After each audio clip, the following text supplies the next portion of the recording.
In the winter of 1939, Lord Marchmain, in view of the international situation, declared his intention of returning to England and passing his declining years in his old home.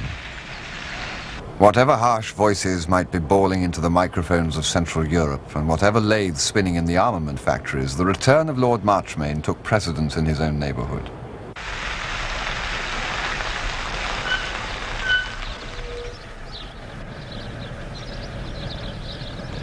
Julia and I, who had left Brideshead a month before, thinking we should not return, moved back for the reception.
The cold. I've forgotten how cold it is in England. It quite pulled me over. Can I get you anything, my lord? Nothing, thank you. Cara, where are those confounded pills? The doctor said not more than 3 times a day. Damn the doctor. I feel quite bowled over. Glass of water, that's all.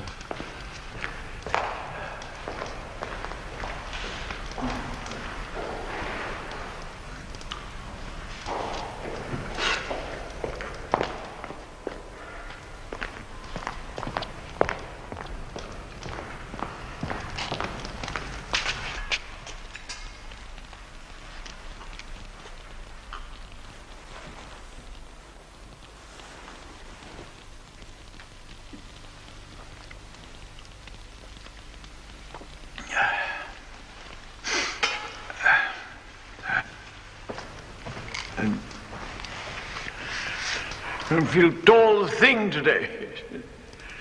The journey was out of me. Ought to have waited night in Dover. Wilcox, which rooms were prepared for me? Your old rooms, my lord. Oh, won't do. Not till I'm fit again. Too many stairs. Has to be on the ground floor. Plender, get a bed made up for me downstairs. Very good, my lord. Which room shall we put it in, my lord?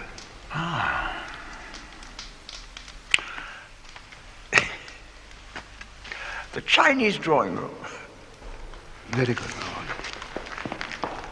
And Wilcott, the Queen's bed. The Chinese drawing room, my lord. Yeah. And the Queen's bed.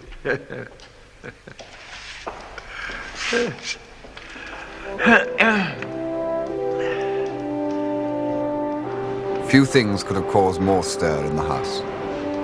The Chinese drawing room was one I had never seen used. The Queen's bed was an exhibition piece, a vast brocade tent like the baldacchino at St. Peter's. So what had been foreseen as a day of formality became one of fierce exertion. The estate carpenters were collected to dismantle the bed, and it came down the main staircase at intervals during the afternoon. Lord Marchmain seemed to derive comfort from the consequences of his whim, and as he showed no inclination to move, tea was brought to us in the hall.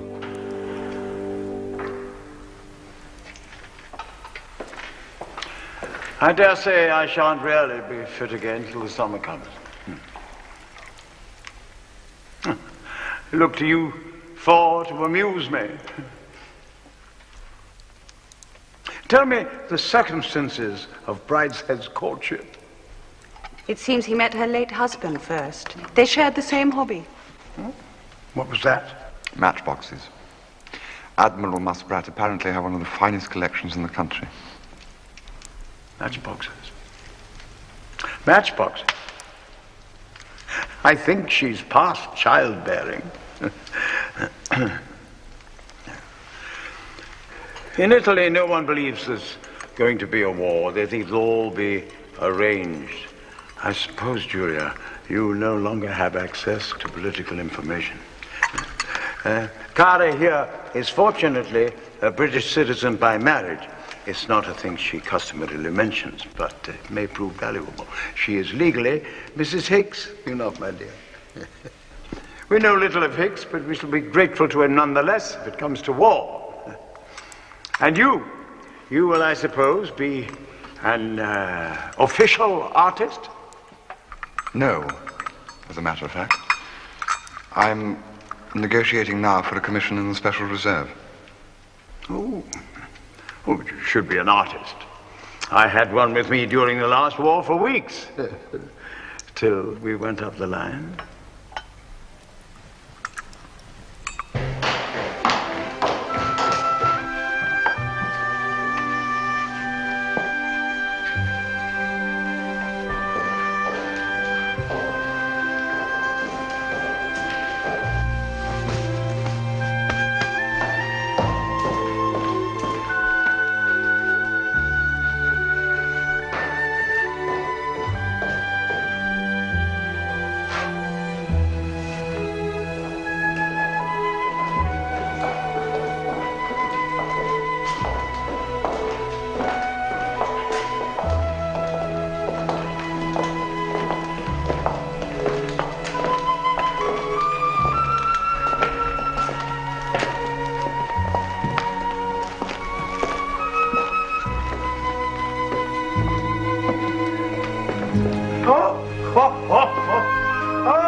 Remarkably well.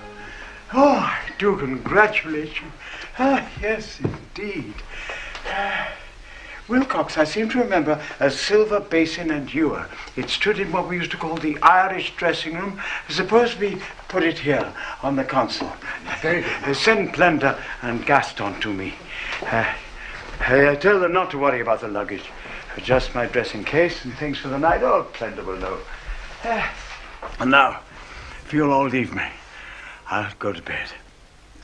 We'll meet later. You'll all come and dine with me here and keep me amused? Of course, Papa.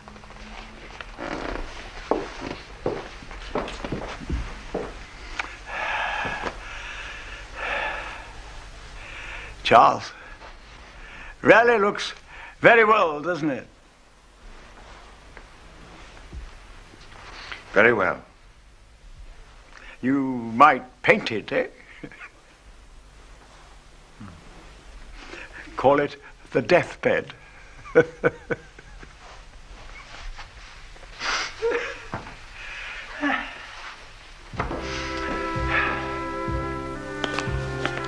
he mean that? Yes, he has come home to die.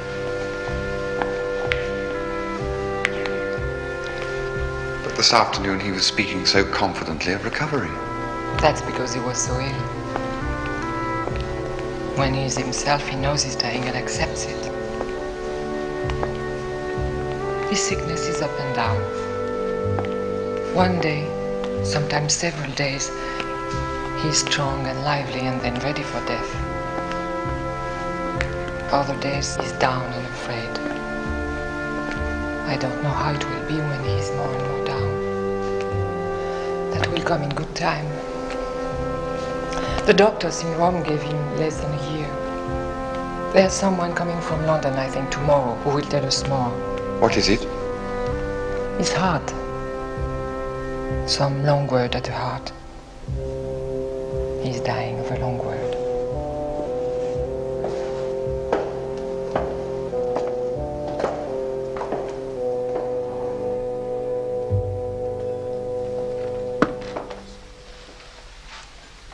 I've not been much moved by family piety until now, but I am frankly appalled at the prospect of Beryl taking what was once my mother's place in this house. Why should that uncouth couple sit here childless while the house crumbles about their ears?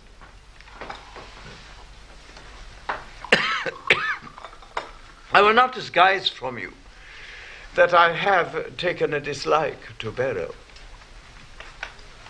Perhaps it was unfortunate that we should meet in Rome. Almost any other place would have been more sympathetic. Yet when one considers it, where could I have met her without repugnance? We dined at Ranieri's, a quiet little restaurant which I have frequented for years. No doubt you know it. Beryl seemed to fill the place. I, of course, was host.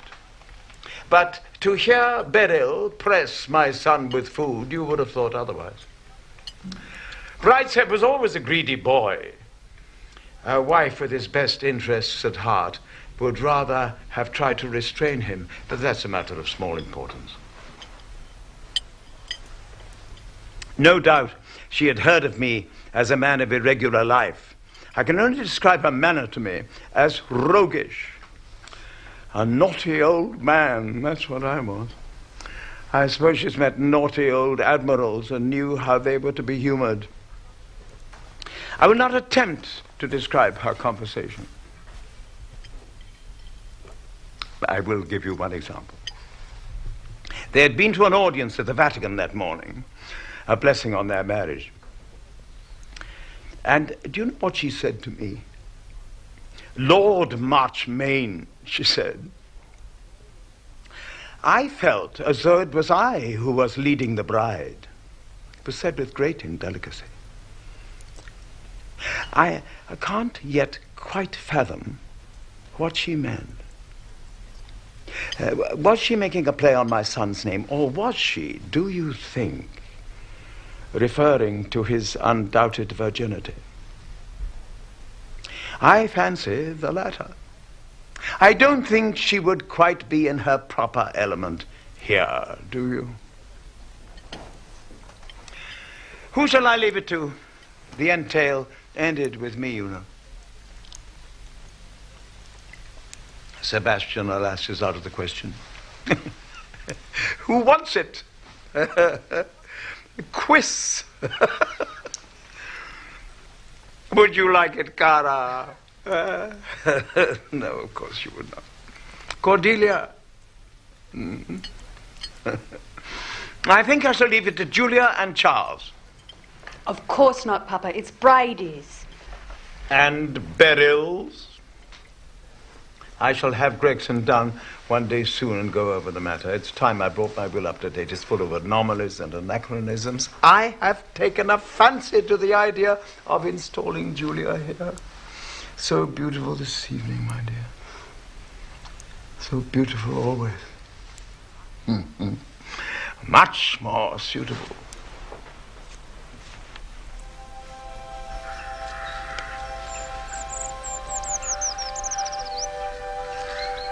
Do you think he really means to leave it to us? Yes, I think he does.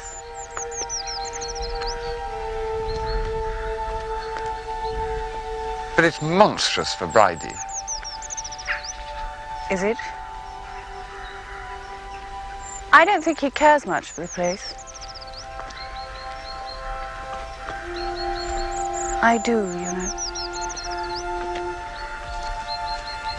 He and Beryl will be much more content in some little house somewhere. So you mean to accept? Certainly. It's Papa's to leave as he likes.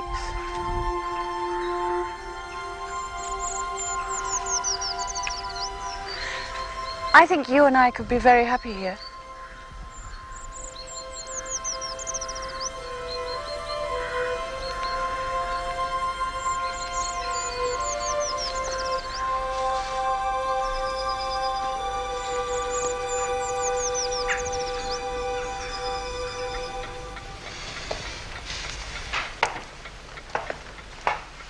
Brideshead and his wife returned from their honeymoon and stayed a few nights. It was one of the bad times, and Lord Marchmain refused to have them near him. Mr. Chamberlain opened his speech in Birmingham by saying that tomorrow he would attain his 70th birthday, and that as he felt still sound in mind and limb, he hoped he might have a few more years before him in which to give what service he could to the state. This remark was greeted with cheers. Shall I go on? Yes, do, if it's not boring you. Chamberlain, I knew him. Mediocre fella.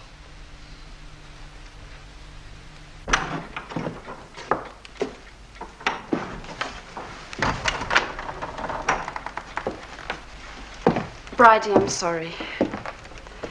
He's terribly tired. He can't see anyone else today. Oh, dear. How very disappointing. Are you quite sure?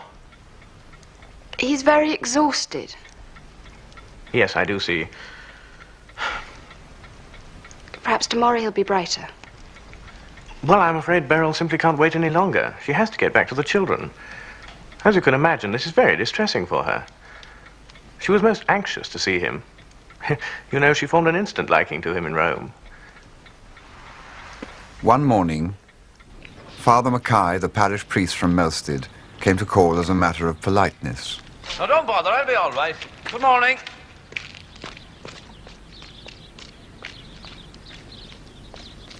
Cordelia put him off with apologies and excuses, but when he was gone, she said, "Not yet. Papa doesn't want him yet."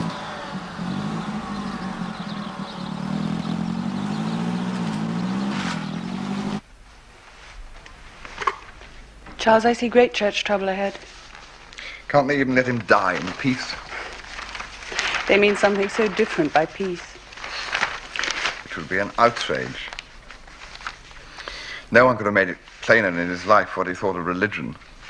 If they come to him now when his mind's wandering and he hasn't the strength to resist and claim him as a deathbed penitent. I've had some respect for their religion up to now, but if they do that, then I'll know that what stupid people say is true. That it is all superstition and trickery. Trickery. I don't know, Charles. I simply don't know.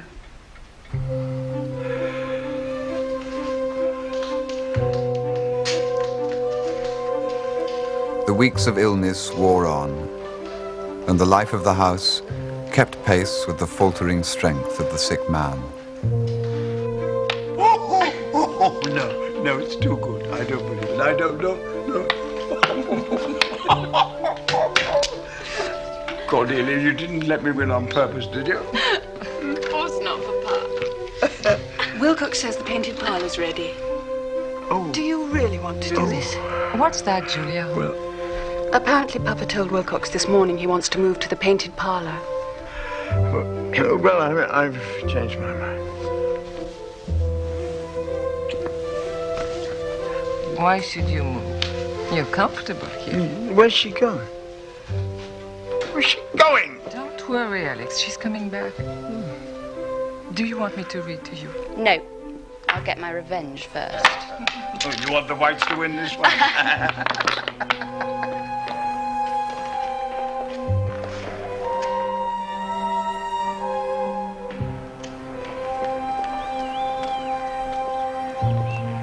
Once, at the end of February, he called for a car and got as far as the north front steps. Then suddenly he lost interest in the drive. No, not now. Later. Sometime in the summer.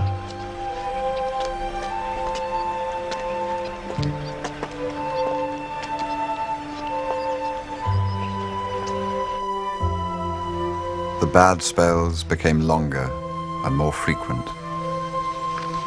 Days and nights became indistinguishable to him. A nurse was engaged.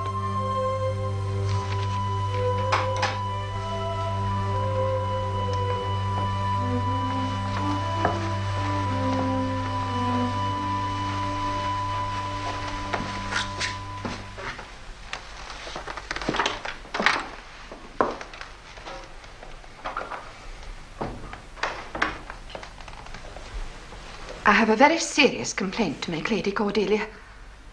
I've never seen such a room. Nothing like it, anywhere in all my experience. How can I possibly nurse his lordship in conditions like this? I must insist that my patient is moved where there's running hot water, a small narrow bed that I can get round, and a dressing room for myself. It's only what I'm used to. I'm sorry, nurse. We have tried, but it's hopeless. He won't be moved. Then I can't answer for the consequences.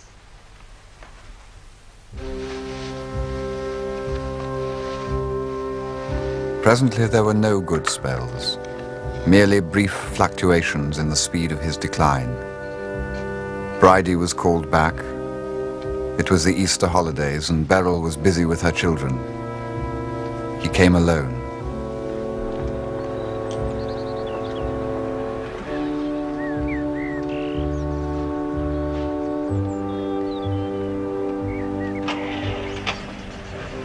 Papa must see a priest. Will Bridie, do you think he would? I shall see that he does. I've just asked Father Mackay to come tomorrow. I'll take him in myself.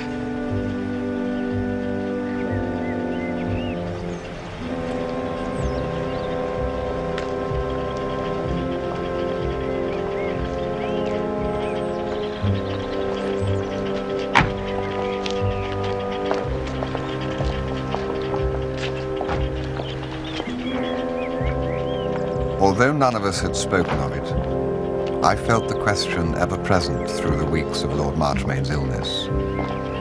I saw it when Cordelia drove off early in the mornings to Mass. I saw it as Cara took to going with her. Now Brideshead, in his own ruthless way, had planted the problem down before us. Well now, Lord Brideshead, do you think the poor soul would be ready to see me? I'm sure, Father. Nurse said he had a good night. If you'd care to come with me.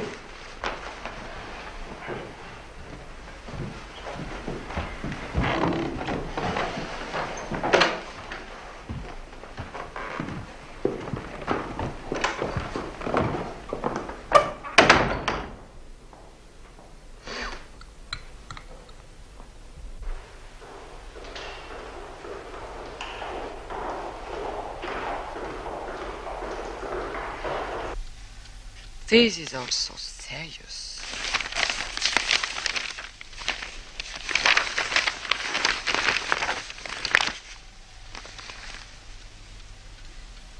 Listen. April events on the Riviera. There will be a fete in Monte Carlo, and Mrs. Reginald Fellows has organized a charity gala. Indefatigable old bag.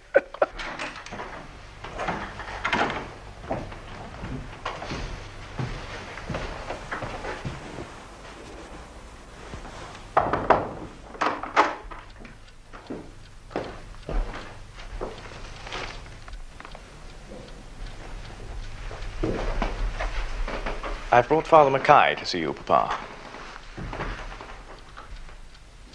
Who? Father Mackay, Papa.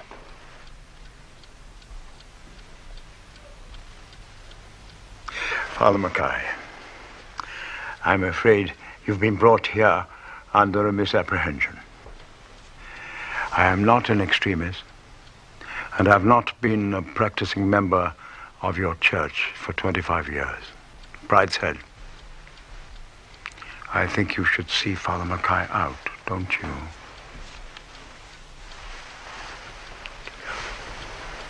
To go on reading, darling, please. The Russian ballet season will open under the direction of Monsieur Massine, and the Battle of Flowers will take place at Nice. Father, I can only apologize. Poor soul. Mark Hewitt was seeing the strange face. You may depend on it, that's what it was. The unexpected stranger. Indeed, I can understand it well myself. I'm sorry, Father. It's wretched to have brought you all this way. Don't talk about it at all, Lady Cordelia. Why, I've had bottles thrown at me in the Gorbals. Give him time. I've known worse cases make beautiful deaths. Now, if you'll excuse me, I'll pay a visit to Mrs. Hawkins. I'll call again. Pray for him. You know your way, Father. Indeed I do.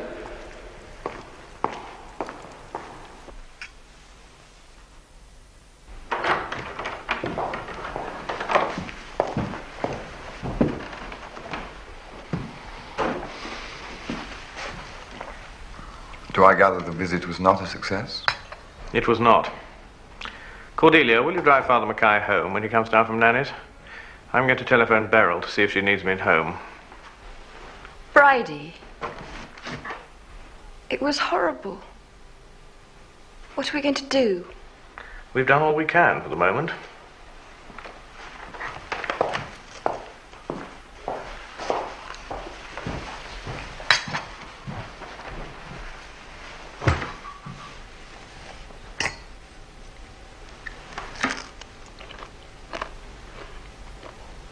Damn, Bridie.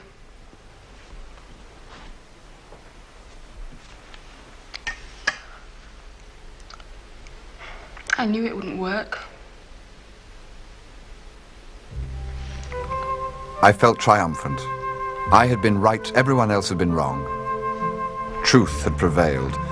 The threat I had felt hanging over Julia and me at the fountain had been averted, perhaps dispelled forever.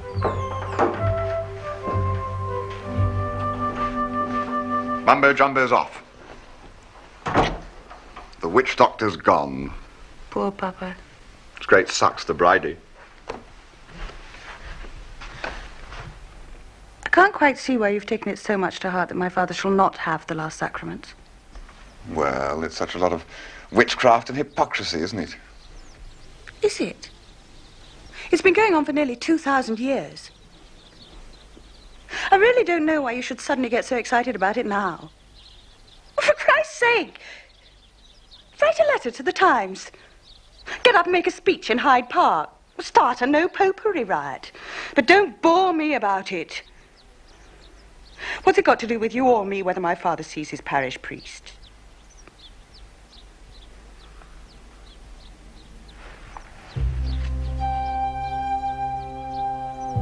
There was also, I can now confess it, another unexpressed, inexpressible, indecent little victory that I was furtively celebrating.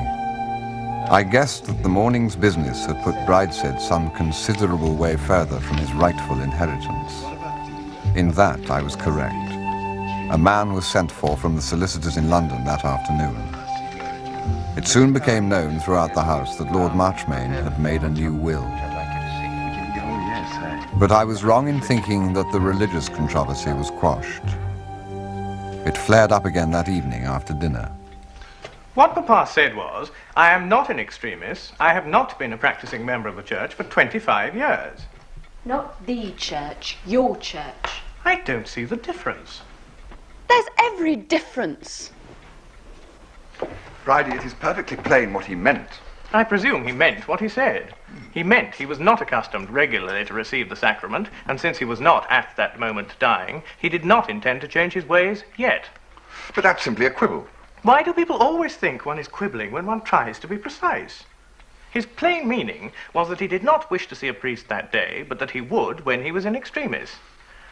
I wonder if there's any more coffee. I wish somebody would explain to me what the significance of these sacraments is. Do you mean that if he dies without a priest, quite alone, that he goes to hell? And that if the priest is there and puts oil on him... No, it's not the oil. That heals him. Odder still. Well, whatever it is he does, that then he goes to heaven. Now, is that what you believe? I think my nurse told me, or someone did anyway, that if the priest got there before the body was cold, it was all right. That's so, isn't it? No, Cara, it isn't. Certainly not. You've got it all wrong. Do any of you Catholics know exactly what good you think this priest will do? Do you simply want to arrange it so that your father can have a Christian burial? Or do you want to keep him out of hell? I only want to be told. They're the same thing. To keep out of hell, as you put it, and to have a Christian burial, he must make an act of the will. He has to be contrite and wish to be reconciled. Only God knows whether he has made that act of will. You mean sometimes the priest doesn't know? Not necessarily. So it's quite possible that the will may still be working when a man is too weak to make any outward sign of it. He may be lying as though dead. Yes, and willing all the time to be reconciled. God understands that. So does the church. So she is able to give him the last sacrament. I never heard that before. So, if the priest isn't there, and he makes the act of will alone, that's as good as if there is a priest, is that right? More or less. Well, for heaven's sake, what's the priest for?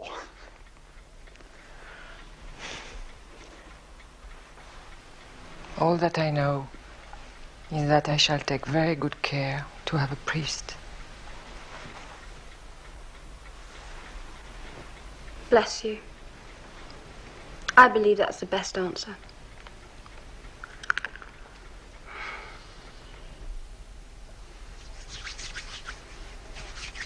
I wish you wouldn't start these religious arguments. I didn't start it. You don't convince anyone else, and you don't really convince yourself. I only want to know what these people believe. They say it's all based on logic. If you'd let Bridie finish, you would have made it all quite logical. There were 4 of you. Carla didn't know the first thing it was about. May or may not have believed it. You knew a bit and didn't believe a word. Cordelia knew about as much and believed it madly. Only poor Bridie both knew and believed. And I thought he made a pretty poor show when it came to explaining. And people go about saying, at least Catholics know what they believe. Well, we had a fair cross-section there tonight. Oh, Charles, don't rant. I shall begin to think you're getting doubts.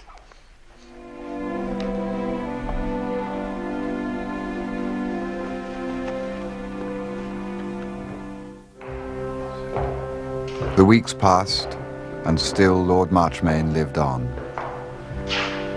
In June, my divorce was made absolute. Julia would be free in September. The nearer our marriage got, the more wistfully I noticed Julia spoke of it. War was growing nearer, too. But Lord Marchmain's mind was far from world affairs. It was there on the spot, turned in on himself. He had no strength for any other war than his own solitary struggle to keep alive. Better today. Better today? I can see now where the geese are flying over the lilies. Where yesterday I was confused and took the lilies for swans. soon I shall see where the geese are headed when they gather to fly over the looking glass.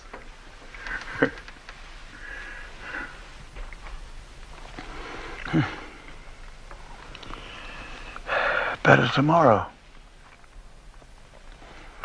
We live long in our family. Married late. 73. No great age. Aunt Julia, my father's aunt, lived to be 88. Born and died here. Never married. Saw the fire on Beacon Hill for the Battle of Trafalgar. Always called it the new house. That was their name for it in the nursery and in the fields when unlettered men had long memories. You can see where the old house stood near the village church. I called the field Castle Hill. Horlick's field, where the ground's uneven, and most of it waste, nettle, and briar, in hollows too deep for ploughing. Those were our roots in the waste hollows of Castle Hill. There were knights then, barons since Agincourt. The larger honours came the last, and they'll go the first. Baron, it goes on. When Brideshead's buried, Julia's son will be called by the name his father's bore. Before the fat days. The days of wool shearing and the wide cornlands. The days of growth and building. When the marshes were drained and the wasteland brought under the plough. When one built the house, his son added the dome, his son spread the wings, dammed the river.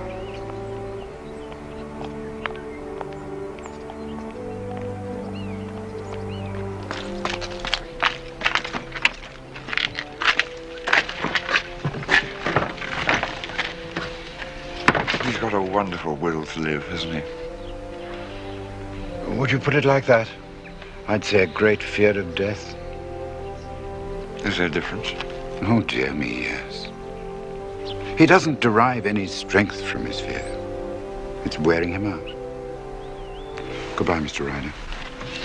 Goodbye, Doctor. I'll call in tomorrow morning.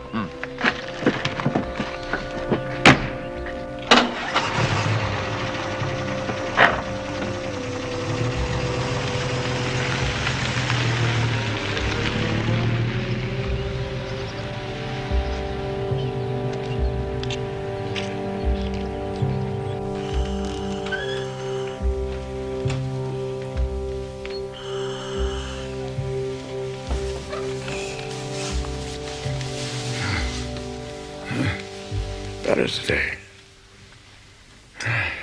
Lived carefully.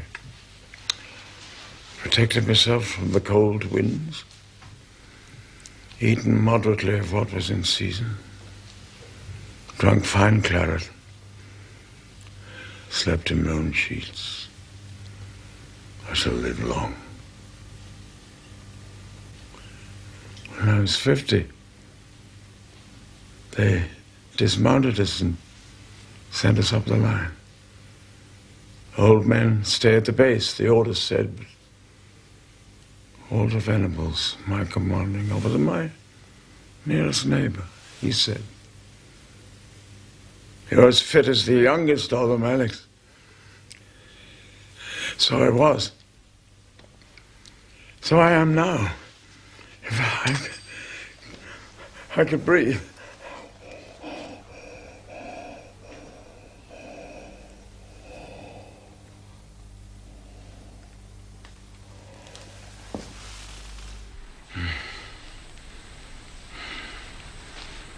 When summer comes, I shall leave my bed and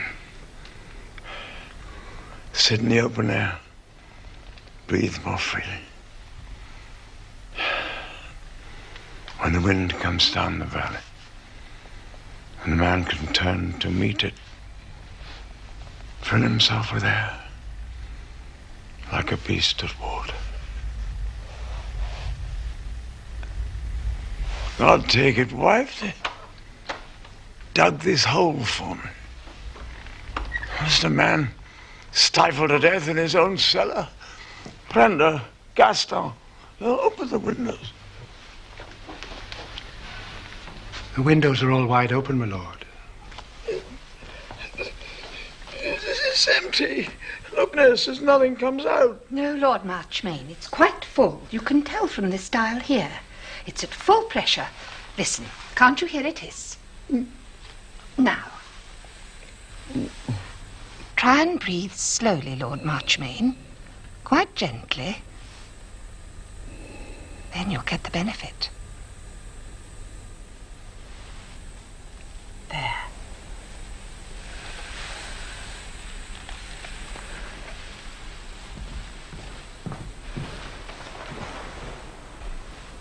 Free as air. That's what they say. Free as air.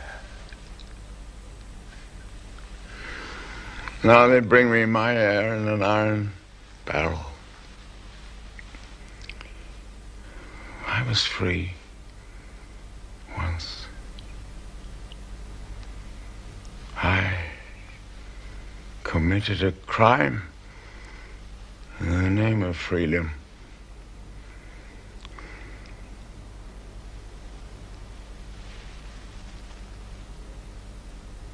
Cordelia, what became of the chapel? They locked it up, Papa, when Mummy died. It was hers.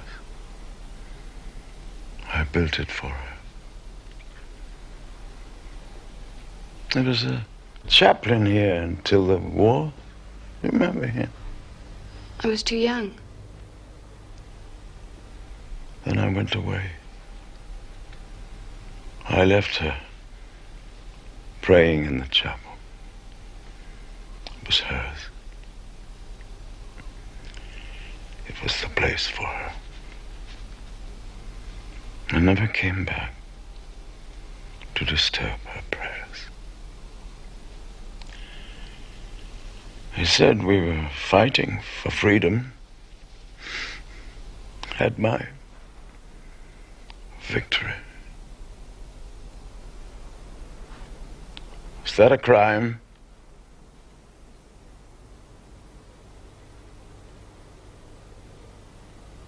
I think it was, Papa.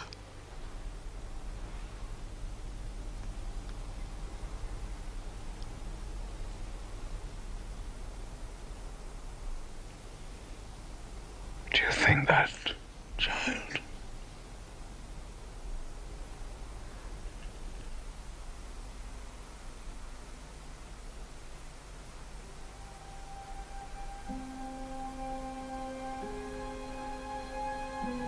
Thus Lord Marchmain lay dying, wearing himself down in the struggle to live.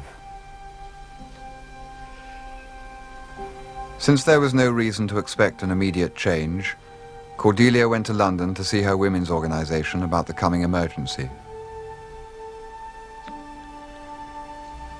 That day, when Julia and I were alone with Cara, he became suddenly worse.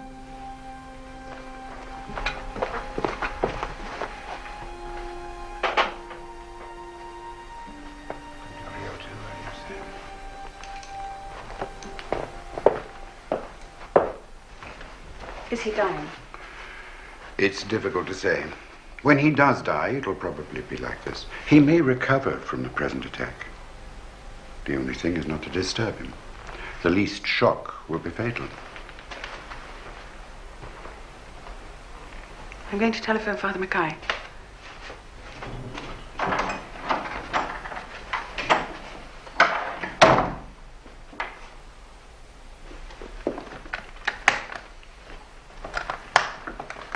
Dr. Grant, we must stop this nonsense. My business is with the body.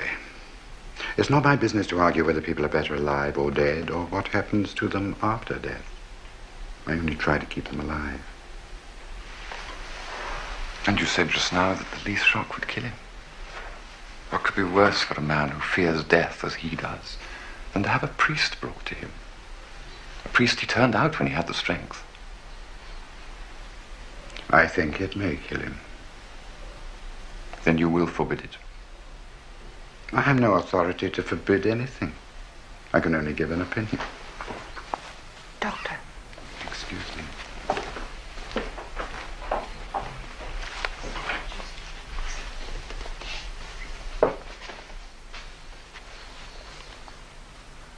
Cara, what do you think? I don't want him made unhappy. That is all there is to hope for now, that he'll die without knowing it. But I should like the priest there all the same. But will you try and persuade Julia to keep him away until the end? Then he can do no harm.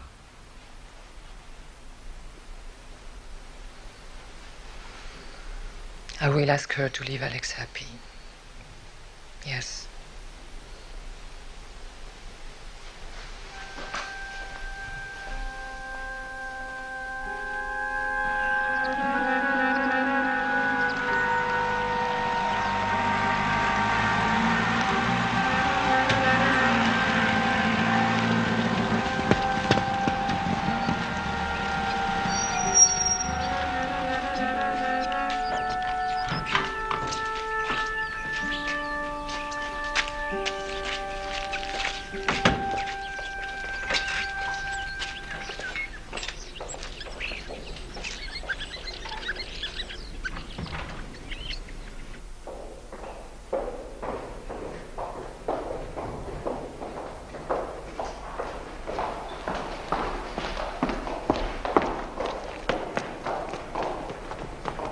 I've telegraphed Bradley and Cordelia.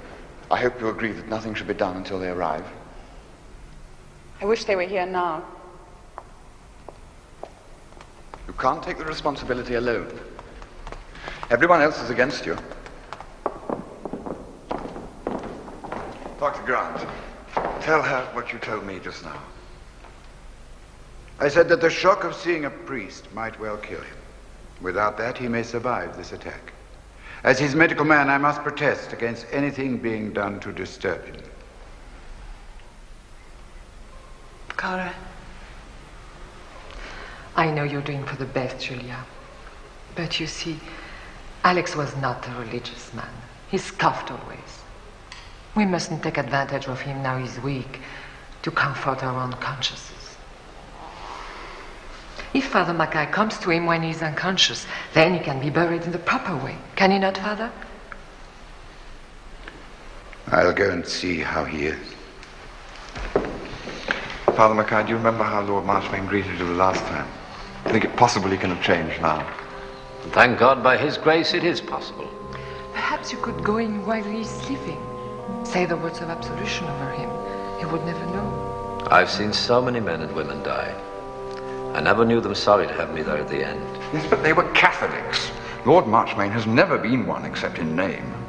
Well, at any rate, not for years. He was a scoffer. Cara said so.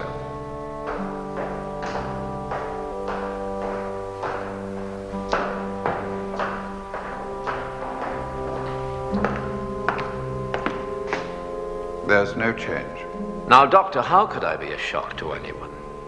Do you know what I'm going to do? It's something so small. There's no show about it. I don't wear special clothes, you know. I go just as I am. He knows the look of me now. It's nothing alarming. Oh, Julia, what are we to say? Let me speak to him. Father, I just want him to make some little sign of assent. I want him anyway not to refuse me. Then I want to give him God's pardon.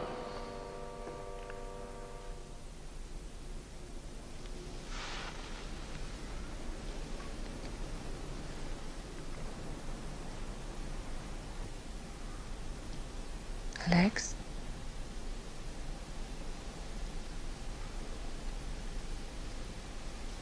You remember the priest from Millstead? Father Mackay?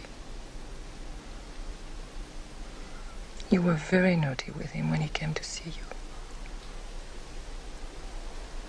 You hurt his feelings very much. Now he's here again. I want you to see him, just for my sake. To make friends.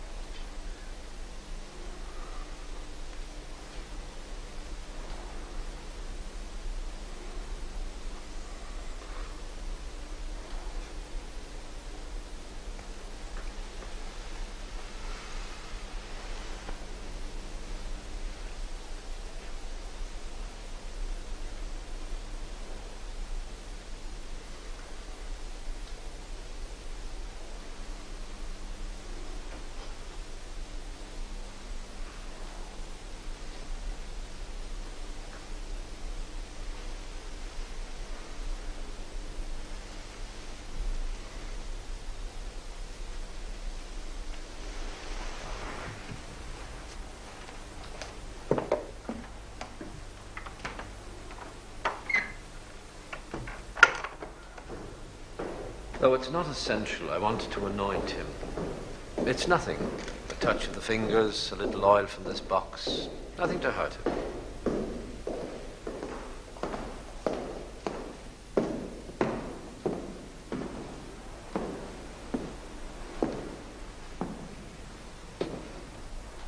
I don't think he heard me. I thought I knew how to put it to him. But he didn't answer me. If he is unconscious, it couldn't make him unhappy to see the priest, could it, Doctor?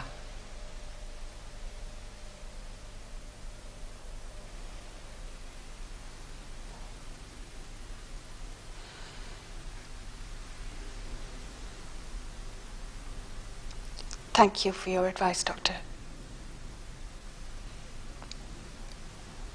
I take full responsibility for whatever happens. Father Mackay, will you please come and see my father now?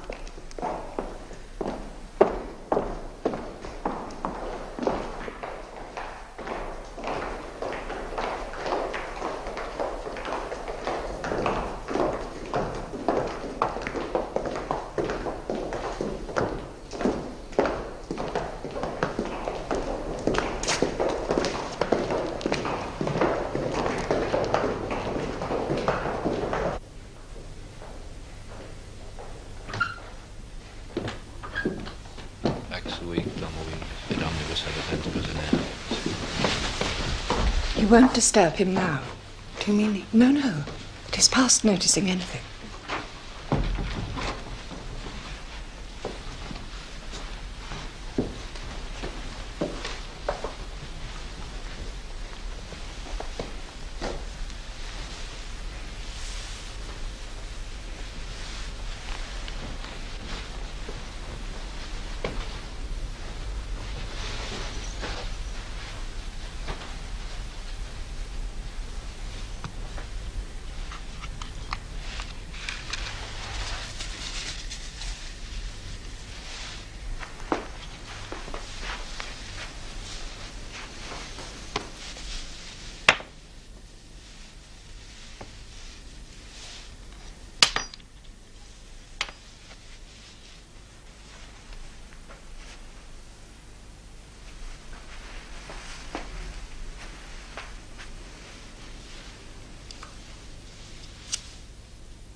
Asperges me domine hisopo et mundabo lavabis me et supernivum de albabo.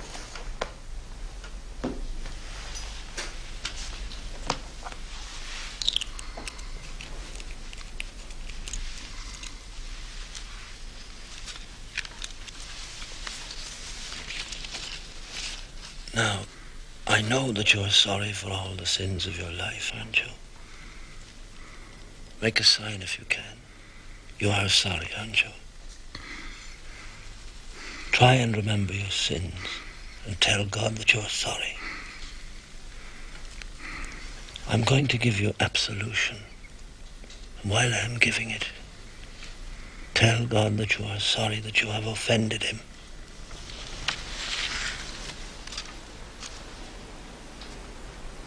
Ego te absolvo ab omnibus censuris et peccatis in nomine Patris. I recognized the words of absolution Amen. and saw the priest make the sign of the cross.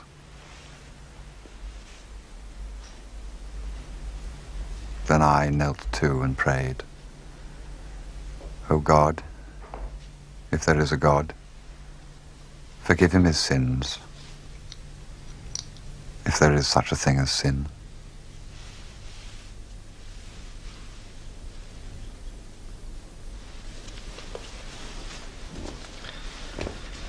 Per istam sanctam unctionem et suam piissima misericordiam indulge tibi, Dominus, quid deliquisti. Amen.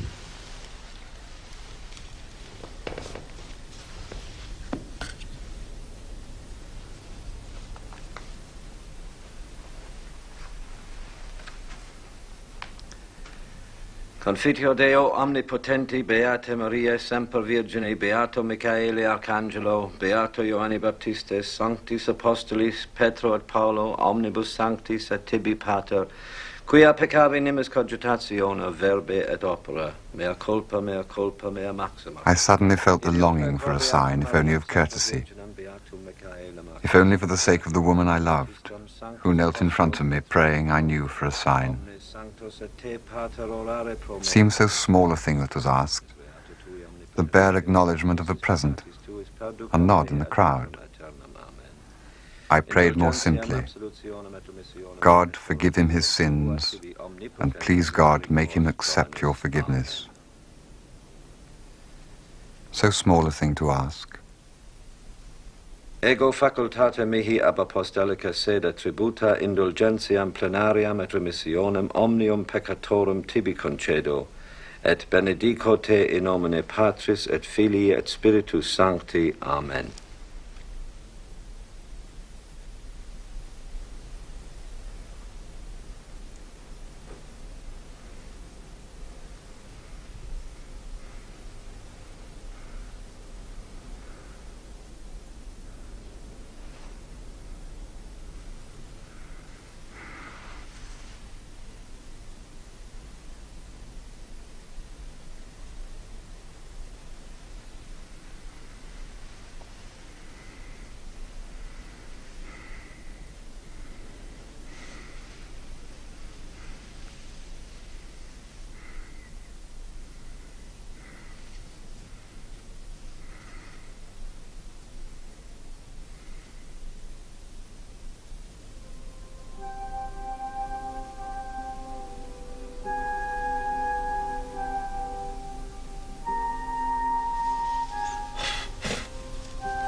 Then I knew that the sign I had asked for was not a little thing, not a passing nod of recognition.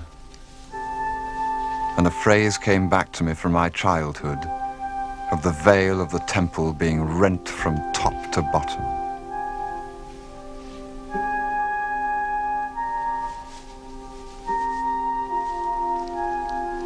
Will you see Father Mackay out? I'm staying here for a little.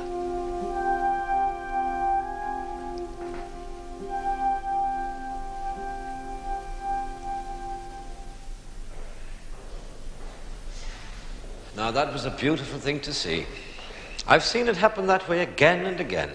The devil resists to the last moment, and then the grace of God is too much for him. You're not a Catholic, I think, Mr. Ryder, but you'll be glad for the ladies to have the comfort of it. Father, we should give you something for your trouble. Oh, don't think about it, Mr. Ryder. It's a pleasure. But anything you care to give is useful in a parish like mine.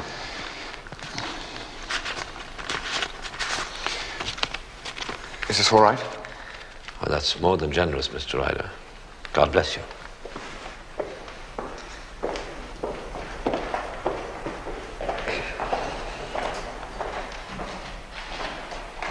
I'll call again later, but I don't think the poor soul has long for this world. Goodbye.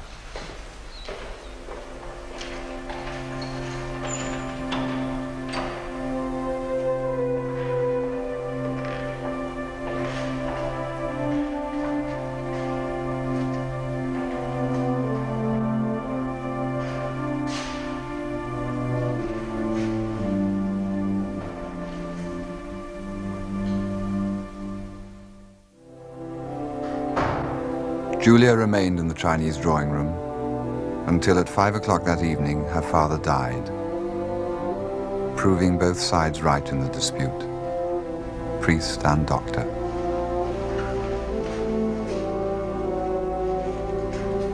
Lord Marchmain's passed away, sir. It was very peaceful.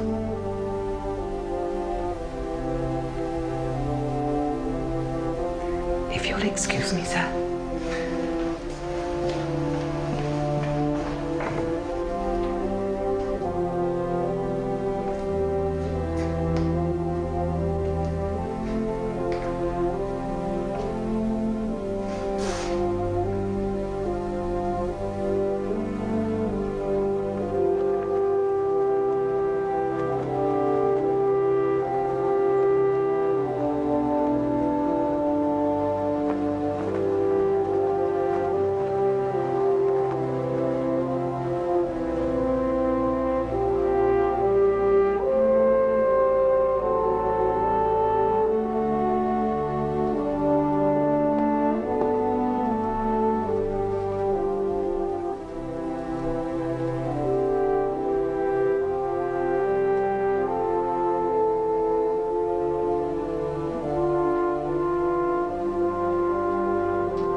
Julia,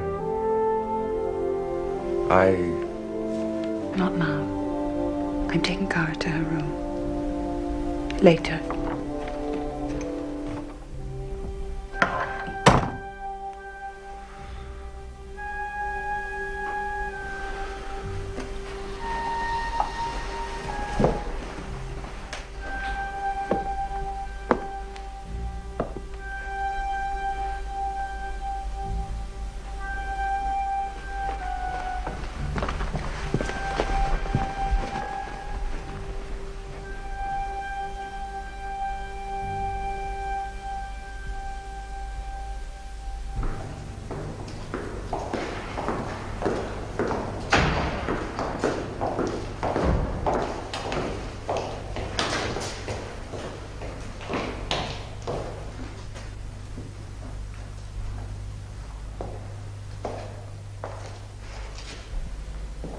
Thus, I come to the broken sentences, which were the last words spoken between Julia and me,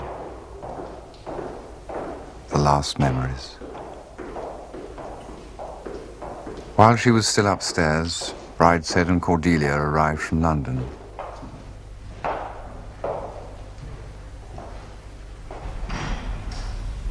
When at last we met alone, it was by stealth, like young lovers.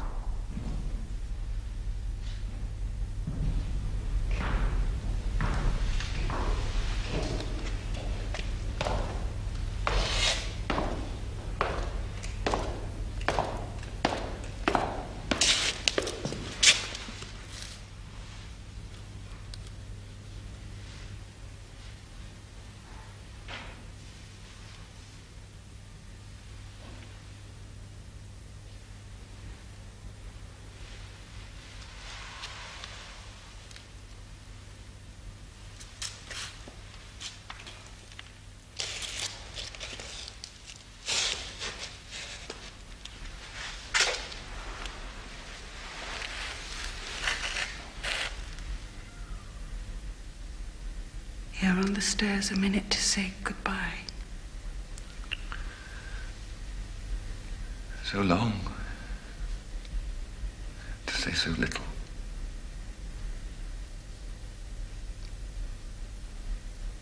You knew? Since this morning.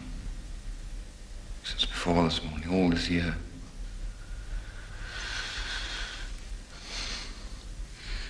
I didn't know till today.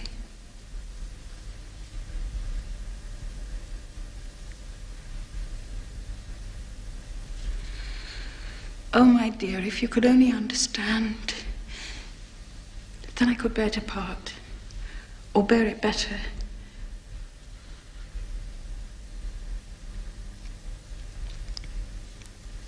I'd say my heart were breaking if I believed in broken hearts.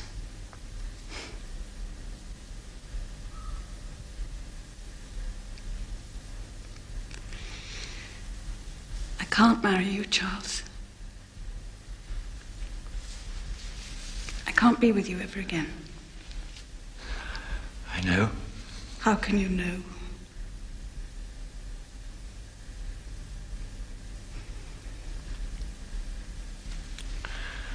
What will you do?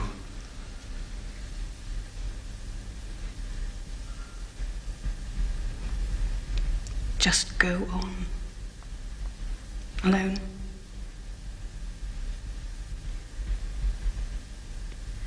How can I tell what I shall do? You know the whole of me. You know I'm not one for a life of mourning. I've always been bad. Probably I shall be bad again. Punished again.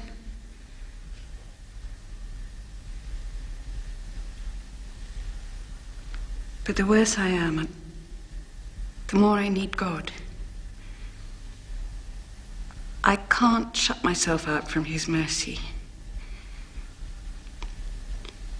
That is what it would mean, starting a life with you.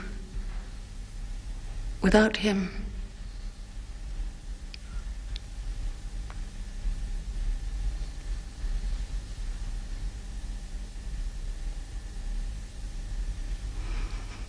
One can only see one step ahead. But I saw today there's one thing unforgivable. Like things in the schoolroom. So bad, they're unpunishable. That only Mummy could deal with. The bad thing I was on the point of doing that I'm not quite bad enough to do. To set up a rival good to God's.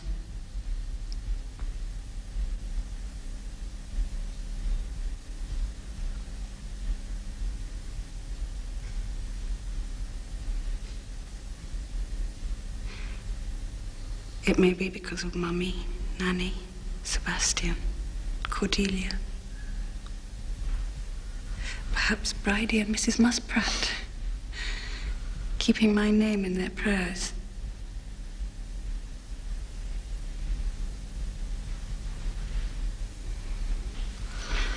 Or it may be a private bargain between me and God. That if I give up this one thing I want so much, however bad I am, he won't quite despair of me in the end.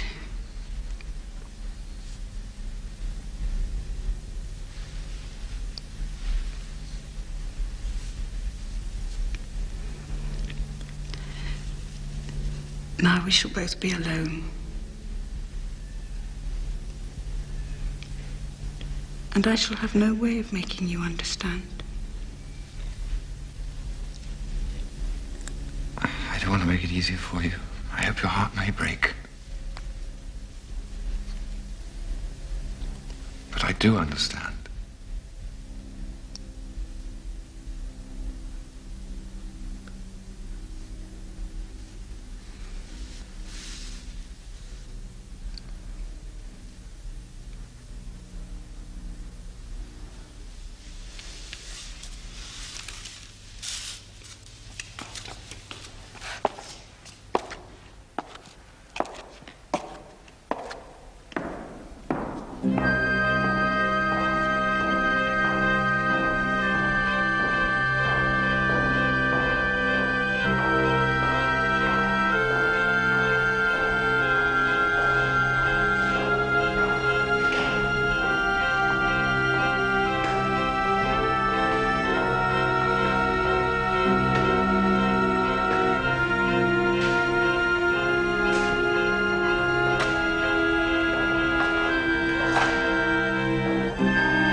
struck yet. No facilities, no amenities, and brigade headquarters arriving next week, sitting right on top of us. Marchmain, the town, is 10 miles away and damn all when you get there. It will therefore be the first concern of company officers to organize recreation for their men. M.O., I want you to take a look at the lakes to see if they're fit for bathing. Very good, sir. Brigade expects us to clean up the house for them. I should have thought some of those half-shaven scrimshankers I see lounging around headquarters might have saved us the trouble. However, Ryder, you will find a fatigue party and report to the quartering commandant at the house at 10:45 hours. He'll show you what we're taking over. Very good, sir. Anyone happen to know this district? That's all then. Get cracking.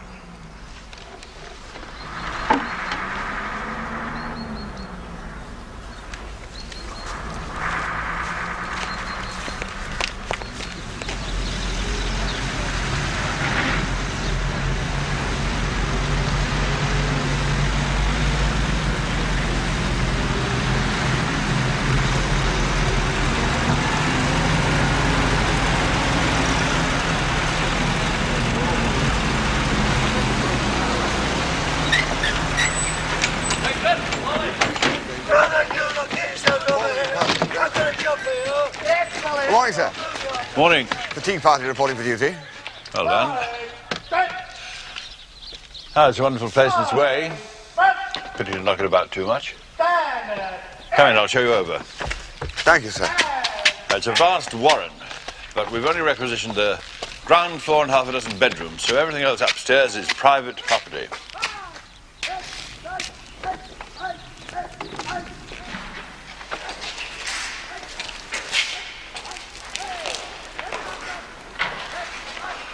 Caretaker and a couple of old servants live at the top. There won't be any trouble to you. The chapel is open. Inbounds to the troops, and a surprising number use it. The place belongs to Lady Julia Flight, as she calls herself now. She used to be married to Mottram, the minister, for whatever it is. She's abroad on some wound service. I try to keep an eye on things for her.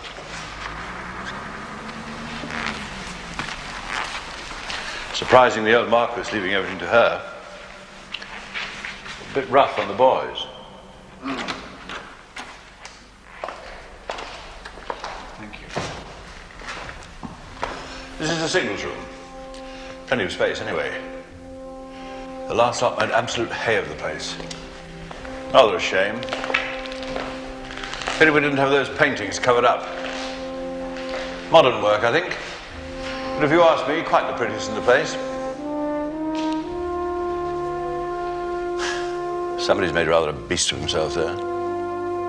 Destructive beggars soldiers are. You see that fountain out there?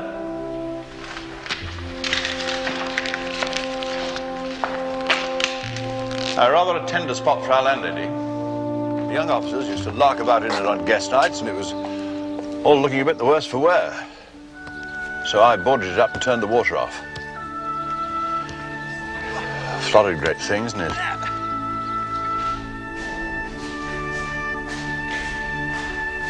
Now, they put the Clarks in here. Don't know why, really. It gets bloody cold in winter. Tried these oil heaters, but it didn't do much good. Now, keep an eye on the busts. Some bright spark managed to knock the head off one of them. Playing indoor hockey, if you please. Don't worry.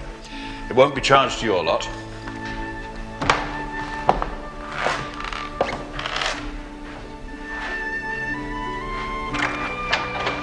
I'd advise you to give this room to the Brigadier for his office. The last one took it.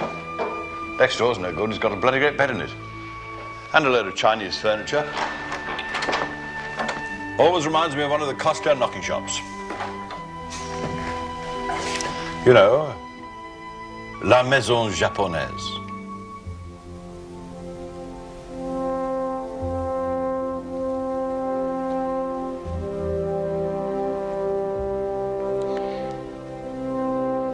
Well, I'm only here to clear up. Someone from Brigade will allot the rooms. Well, you've got an easy job, haven't you?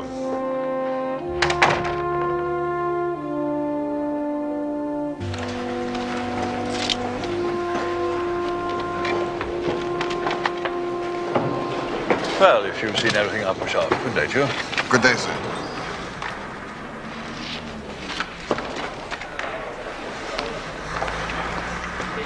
Hooper.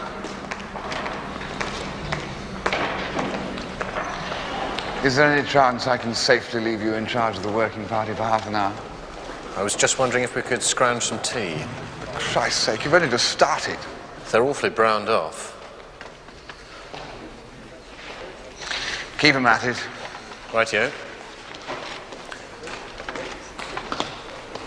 Go and get the last 4 crates out of the truck, will you? Now, what about this other tea?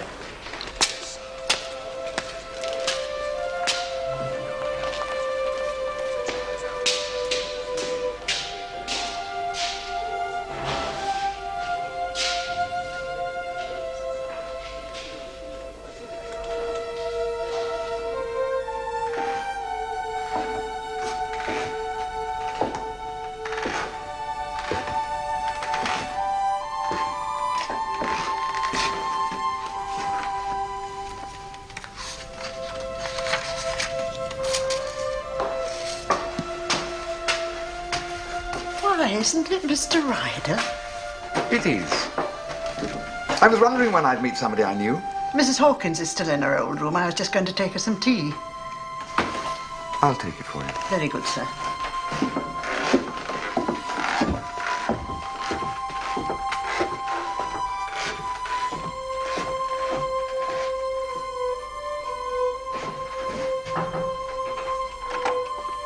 Nanny?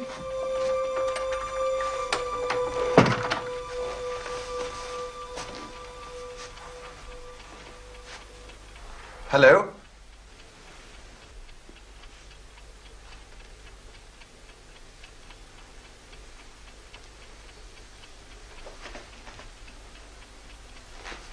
It's me. Charles Ryder. Do sit down, Nanny. I brought your tea. Charles Ryder.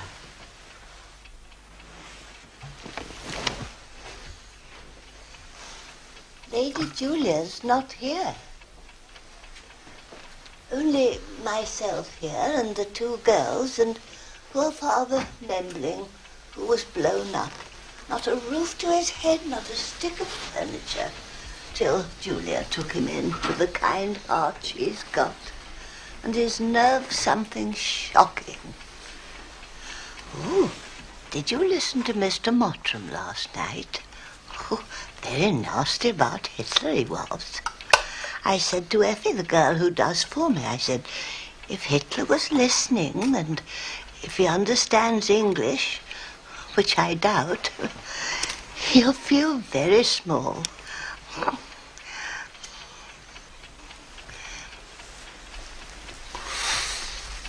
Have you heard from Julia? From Cordelia? Only last week. They're together still, as they have been all the time.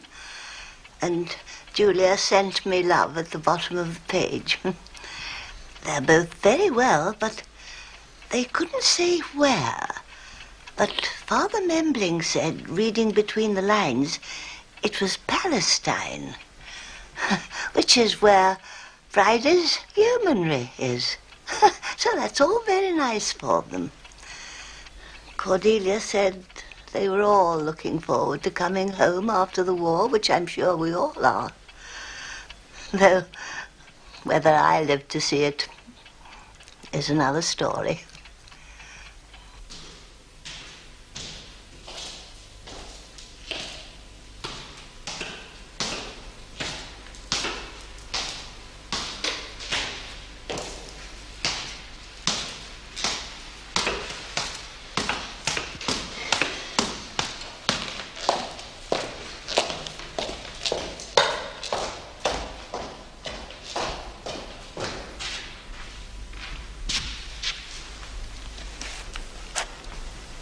Well, where on earth are the men, Hooper? Well, they had to go off to draw the bed straw. I didn't know anything about it till Sergeant Block told me. I don't know whether they'll be coming back. Don't know? What orders did you give? Well, I told Sergeant Block to bring them back if he thought it was worthwhile. If there'll be time between now and dinner. You've been hotted again, Hooper. That straw wasn't to be drawn till 6 this evening. Oh, Lord. Sorry, Ryder. It was Sergeant Block. No, it was my fault for going away. Fall in the same party immediately after lunch, bring them back here and keep them here until the job's done. Right here.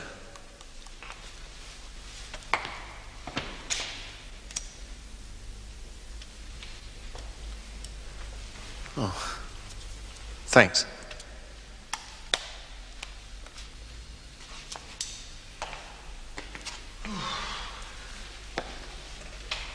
I say, did you say you knew this place before? Yes, very well. It belongs to friends of mine. Doesn't make any sense. One family in a place this size? What's the use of it? I suppose Brigade find it useful. That's not what it's built for, though, is it? No. It's not what it was built for. Maybe that's one of the pleasures of building. Like having a son, wondering how he'll grow up. I don't know. I've never built anything. And I've forfeited the right to watch my son grow up.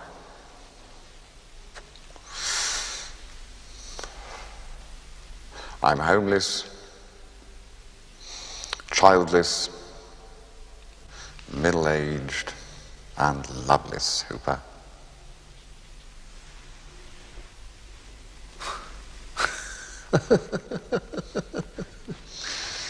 Now go on back to camp and keep out of the CO's way. It's back from the wreckage. Okay, Ryder. And Hooper, don't let on to anyone that we made a nonsense of this morning.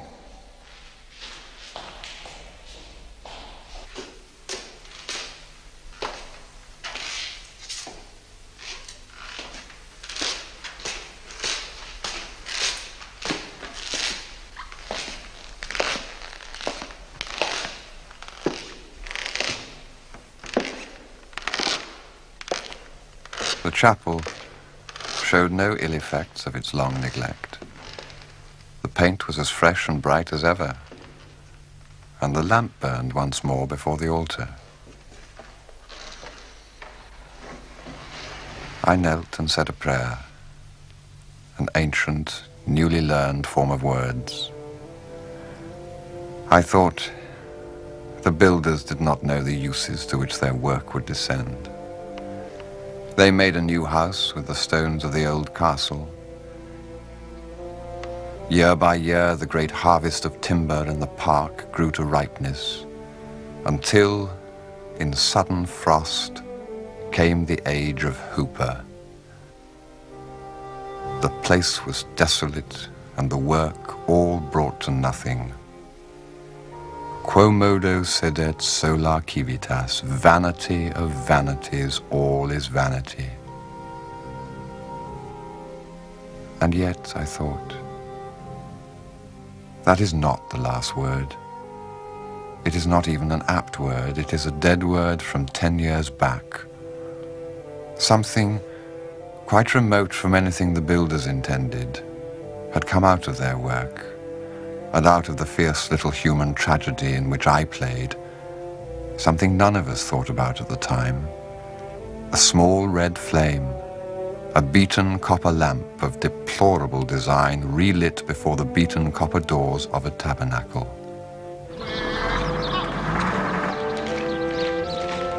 This flame, which the old knights saw from their tombs, which they saw put out, the flame burns again for other soldiers far from home, farther in heart than Acre or Jerusalem. It could not have been lit but for the builders and the tragedians. And there I found it that morning, burning anew among the old stones. Morning, Ryder. You're looking remarkably cheerful today.